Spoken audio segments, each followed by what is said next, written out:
So then, based on that, like in different crop types, how many sensor locations do you typically want in a field?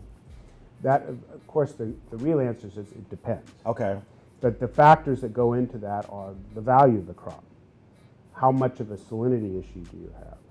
What is the variability on that field? Do you have a lot of different soil types? Do you have a lot of different slopes? Do you have problem areas that have either very high or very low yield? Okay. The more diversity that you have on your field, the higher the sensor density. Okay. Of course, there's a practical limit as well. Right.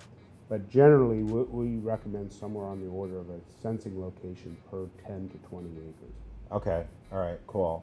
So then, if you're, let's say you have that, 5 sensors in 100 acres or 5 sensor locations, how many sensors do you want to have in the soil at that location at different depths? Does it vary by crop type, or kind of what's the thought on that? It does vary by crop type, but for most, what I'd call in orchard environments, Yeah. typically 3 sensors, Okay. so 3 different depths.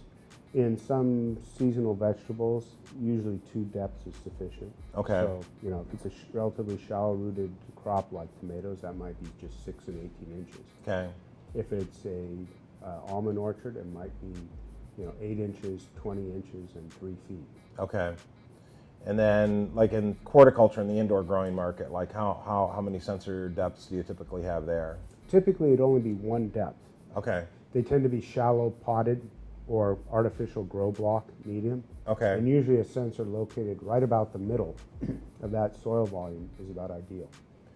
Okay, so like within that indoor growing market, if a grower waters a medium using a nutrient solution, say 2.0 EC, what should the grower expect when the sensor reads the EC values?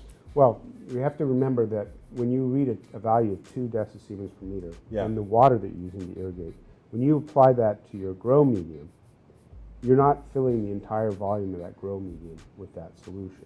Okay. You've got intervening material, whether that's organic matter or rock wool, Okay. and you've got airspace.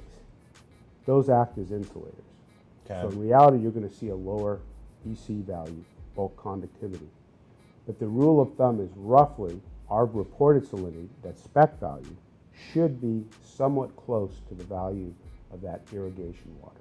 The bulk conductivity that you measure in the soil, and we report both values, will be considerably lower, oftentimes 1/3 or less of the irrigation water's conductivity.